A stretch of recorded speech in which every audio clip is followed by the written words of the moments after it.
Reserve in the Sabi Sands, the heart of wild earth. I'm looking forward to going through the highlight reels with you this afternoon. My name is Kerry. Behind me on the camera I've got Panda. Got the Zimbabwean team here today, and yeah, basically we're going to be going through the highlight reels of the last 24 hours of safari. Welcome to OnSafari.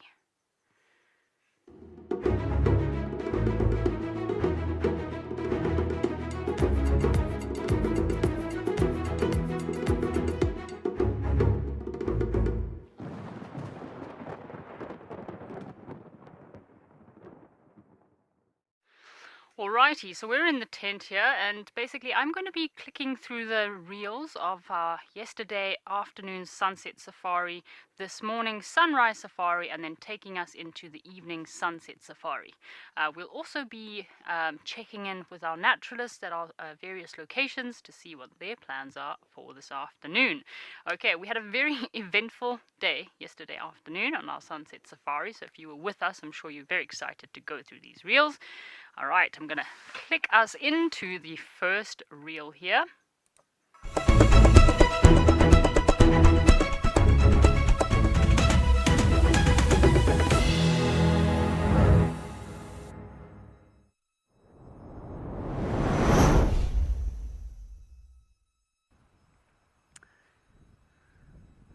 Sherlock you shall be for evermore. Hyena? You have inadvertently been named Sherlock. Yes, you've been named for a British detective.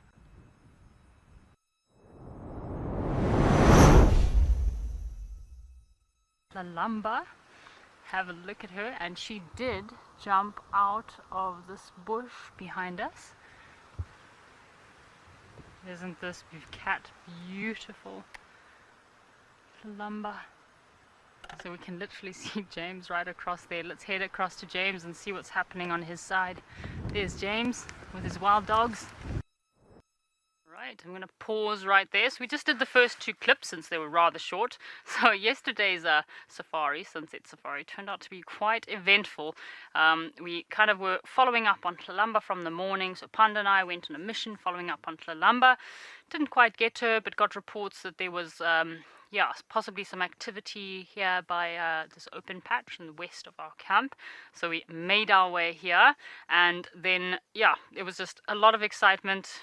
As we pulled up into this open patch, all of a sudden Gerard, one of our cam ops here, was sitting with a leopard, and we kind of also bumped into this leopard that happened to be Lalamba in the end. So we followed her through the grass. She almost made a kill. I don't know how she missed that kill, Panda. So she crouched down into a little bush, and there was a spurfowl that was literally walking right towards her, and we hoped we might get a kill. We watched, but nothing kind of happened of that. Dark Mane Lover, thank you so much for joining us on this highlights show. I hope that you were watching all the activity yesterday. So Lalamba basically almost made a kill, but I don't know what happened. It was not her day yesterday. The spurfowl ended up taking off, and then at some stage she carried on moving. She was in a tree, being typical Queen of Juma. We watched her almost being blown out of the tree for about 20 minutes or so. The tree, this poor marula tree, was almost blowing over. And then next thing, we look across, and right across this open grassland area from us was James with his wild dogs, and of course his Sherlock Holmes, this hyena that has decided to adopt himself to this wild dog pack.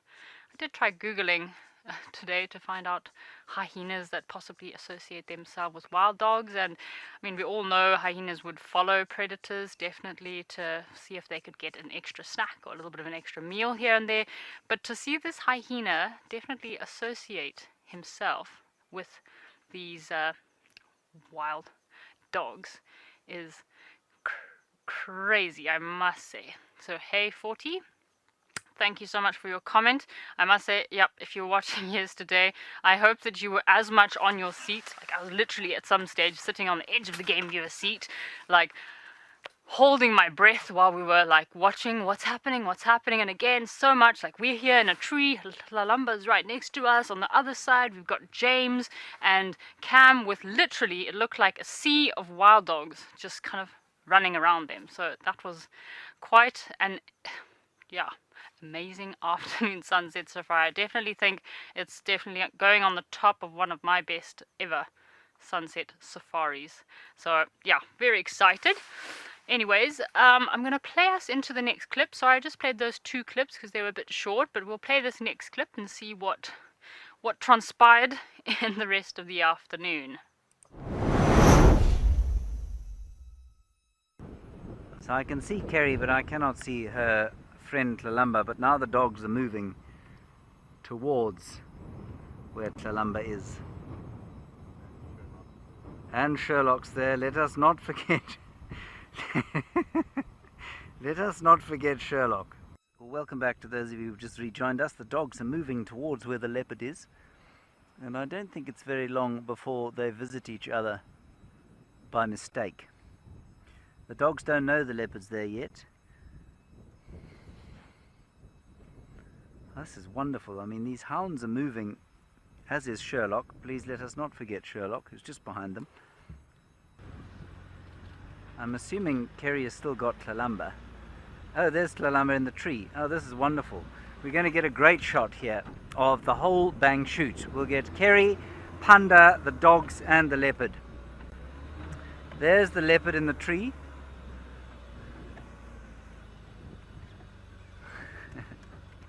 That's really very cool. We'll have a look there.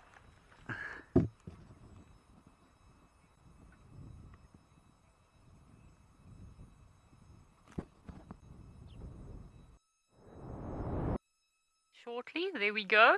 So yes, I was saying, I know we have a lot of viewers that watch the show from all over the world, of many different walks of life. So if anybody does by any chance have some sort of information about our interesting behavior with our Sherlock Holmes, the hyena, hanging out with these wild dogs, because it's definitely been a good few days now that this hyena has literally associated himself into this hyena pack.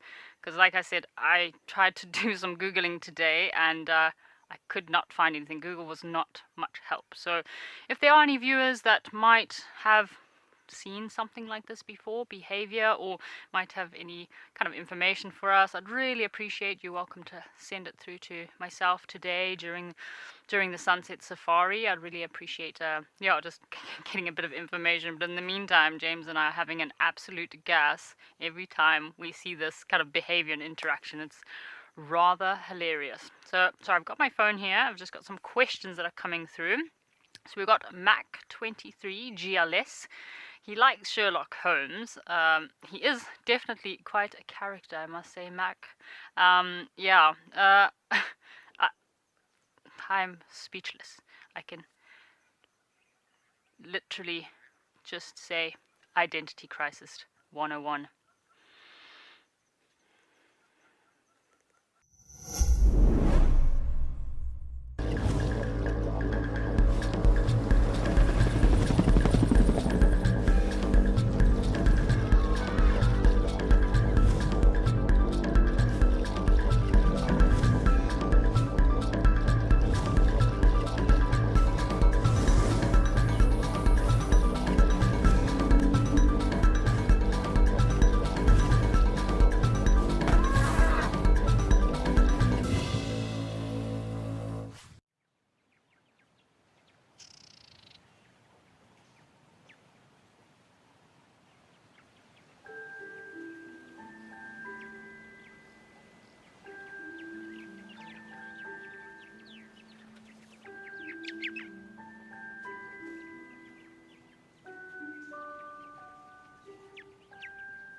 yes, we got another comment here. Claire, thank you very much. I'm glad you're having a good time with James and myself. We are definitely having a great time.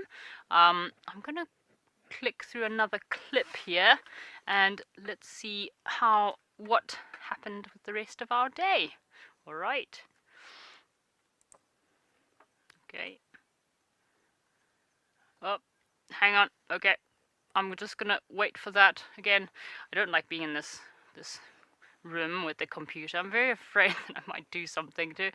Anyway, we got Catherine asking, Cloud Sherlock, could Sherlock be in any way benefiting from the dog? So absolutely, Catherine, that's probably the main reason that we would think he'd be hanging out with these wild dogs. I mean, that pack has, it's basically the Mbali pack that has about 12 individuals at the moment, but has been known to get all the way up to 16 individuals, and that would kind of be the ulterior motive behind hanging out with these dogs, is that he gets to pick off on the scraps when they make a kill. But he's going to have to fight with the whole hierarchy change of the chain of these wild dogs, and I definitely think he would be coming in at the bottom. So yeah, rather interesting.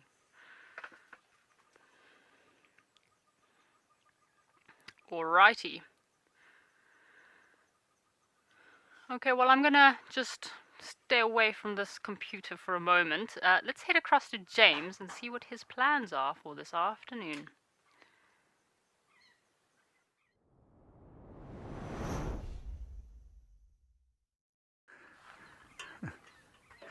The computer is intimidating you, Kerry.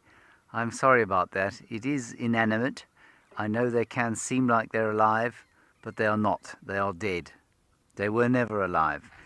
There are people in the world who are trying to make them alive, but they are not currently alive. My plan from here is to take this cutlery and crockery back to the kitchen, bring out some coffee and possibly something resembling a corn fritter from this morning's breakfast which has been left over, and then we're going to head down into the wilderness where the lions of one of the prides, I think it's the Talamati breakaways, were seen disappearing down Twin Dams Road, which is in the central parts of Djuma, about 2 hours ago. So I'm looking forward to that. Hopefully we shall have some lions. Until then, well, enjoy the rest of OnSafari.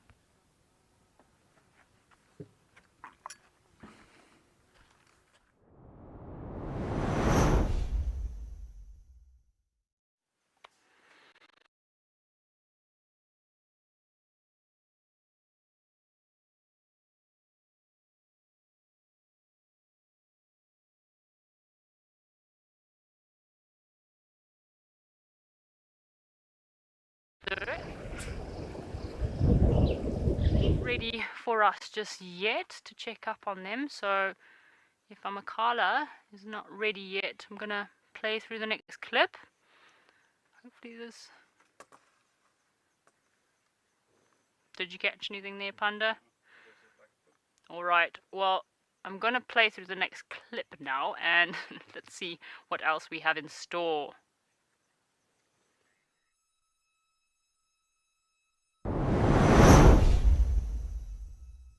Incredible. We've got Tlalamba on our left, and then we've got James and the wild dog on our right. This is absolutely incredible. We've also got the hyena with James as well. What a wild, windy, wacky day. Hey, isn't this absolutely incredible? Now she is just relaxing in this what is it? Marula tree. Isn't that special? Alright, so yeah, I must say, during this clip yesterday afternoon, I have not had a day that I've almost been blown away like we did yesterday.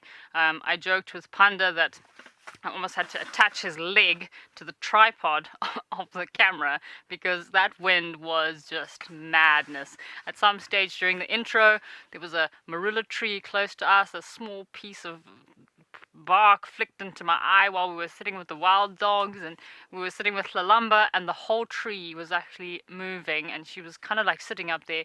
Normally she's very chilled, Lalamba, and she does not really give much concern to what's happening around her, but she definitely was not enjoying that wind yesterday as well. At some stage, if you were watching the show yesterday, when she was kind of hop, skipping and jumping from one kind of open grassland patch to the next tree, she kind of like flicked up in the air a little bit, like, oh goodness gracious me, what is happening here? So yeah, it was really awesome to see her up in the tree there, I must say. Again, the sightings in this place are absolutely incredible. Anyways, let's head over to Amakala and see what their plans are for the afternoon. All the best of luck, Amakala.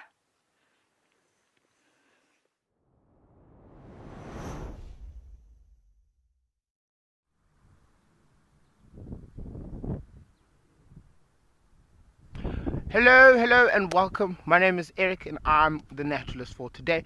I want to basically just tell you more or less what our plan for this afternoon is and where we're going to go.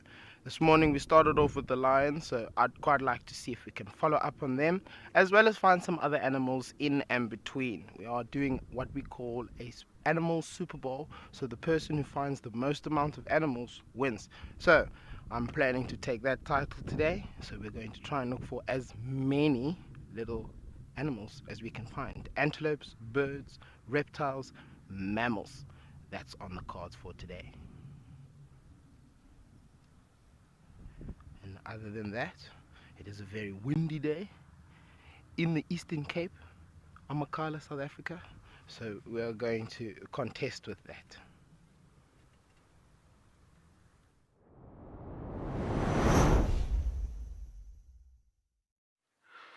Alrighty, well, all the best, Amakala. Hope you guys win that side. Maybe also get some lions too. I hope your weather also holds up and you have a lovely sunset safari. Alright, I'm going to take us probably through the next 2 clips together, because some of these clips are a little bit short. So let's play through these next 2 clips together and see how the rest of our safari went.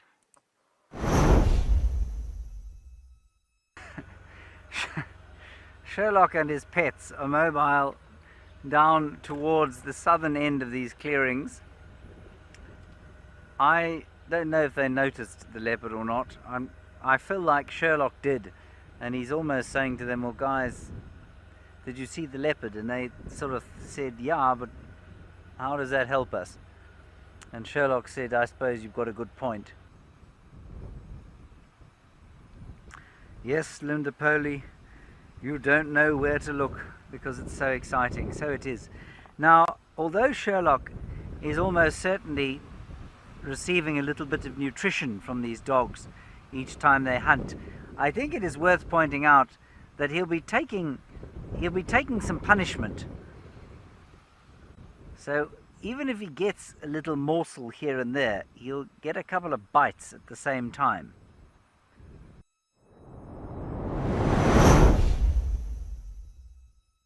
Whoop, whoop, whoop. She is on the move. Ah, isn't that so beautiful, Shame. I think she's trying to get out of the wind, so we're going to follow her. Don't want to be too close. Hope. So these impala are crossing very closely in front of Lalamba. I don't want to make too much noise because I don't want to disturb them at all.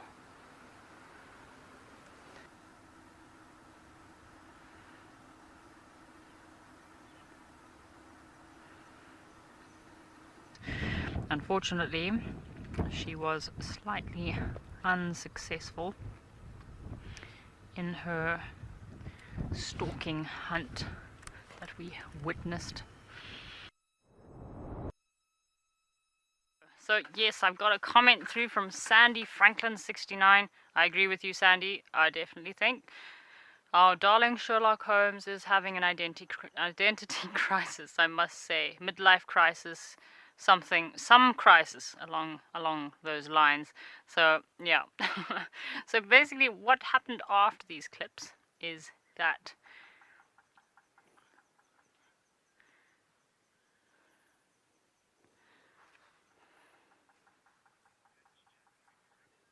So basically, yeah, after this clip, James and his wild dog, they took off kind of heading in an easterly direction, and we stayed with Lalamba in the tree, who got down from the tree and then made her way over to some impala. And what happened there? The impala.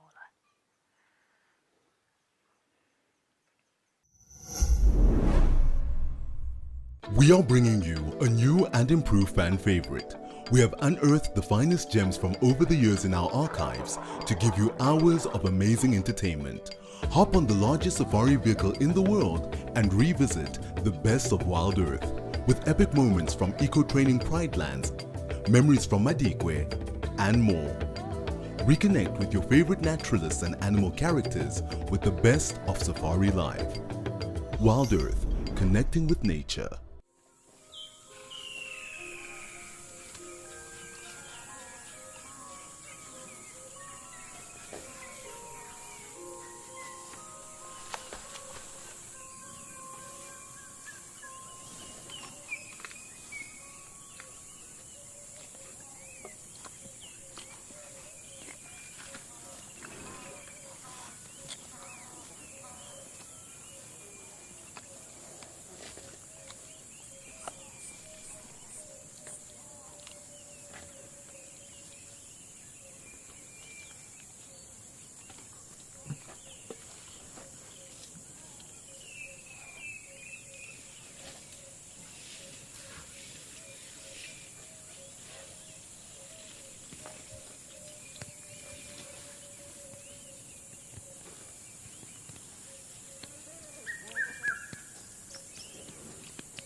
So yes, Sandy Franklin 69. So yesterday, in all the chaos, if you all didn't quite catch what was happening during the day. So in the morning we had the Sanatoa pack, is the pack that Panda and myself found first, and then while James was with Lalamba, then we also found the Mbali pack too, just kind of a little bit east of where the Sanatoa pack was. So the one pack was on the one side of Gari Dam, and the other pack was in the other side of Gari Dam, and that was in the morning. Then in the afternoon, we kind of did a switcheroo. James got the dogs, and then I got Lalamba by some miracle. So, yeah, that was kind of the events of the afternoon. So the Mbali pack can be anything.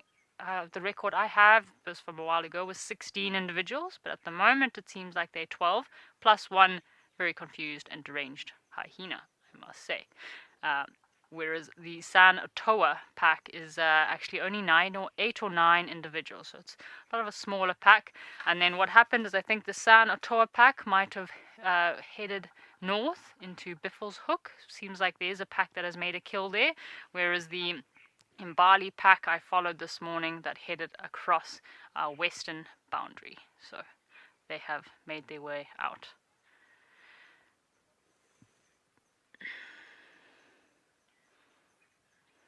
Alrighty, so let's just see if I got any more questions coming through for us here. You're welcome to send through your questions. I wonder if we have enough time. We just maybe play a short bit of a clip. Okay, well, we don't have enough time for all the clips, unfortunately. There was so much excitement, but I'm going to play just a few minutes of one of the clips here, alright?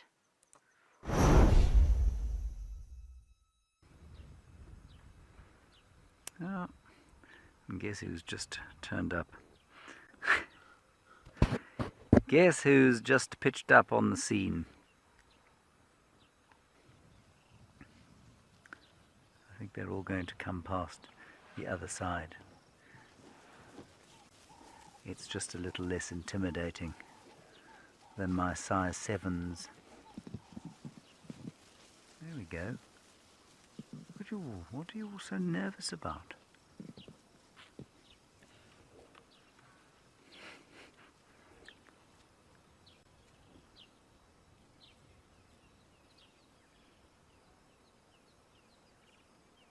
Let's just take a moment here. I know that we should be following wild dogs, but I mean, look at this absolute creature.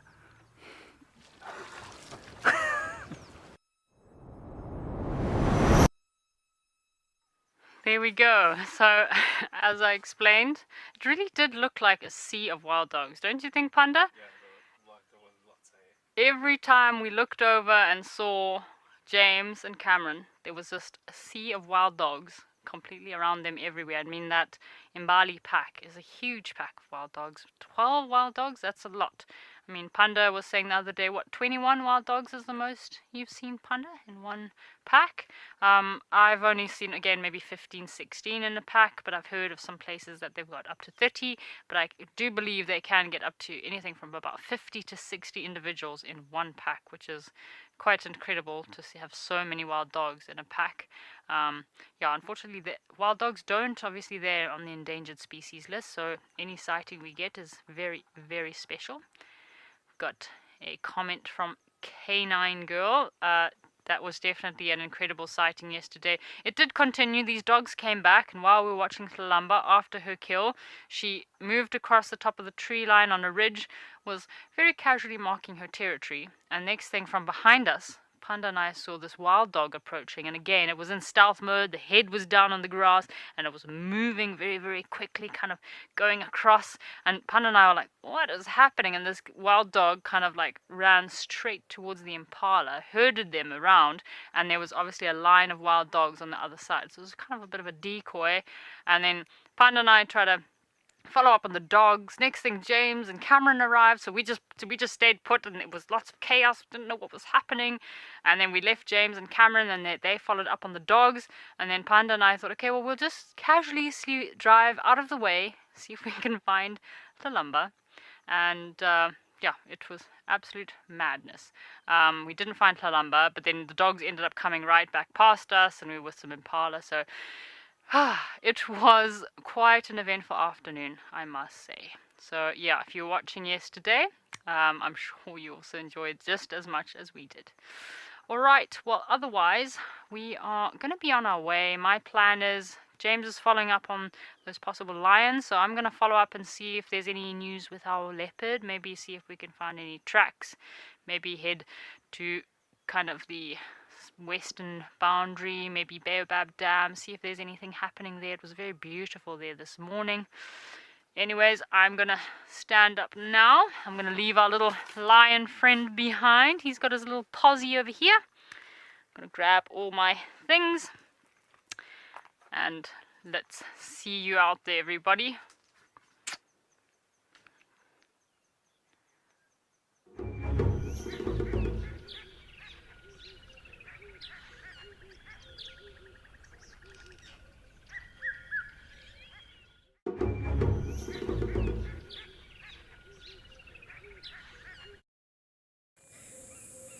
This program features live coverage of an African safari and may include animal kills and carcasses.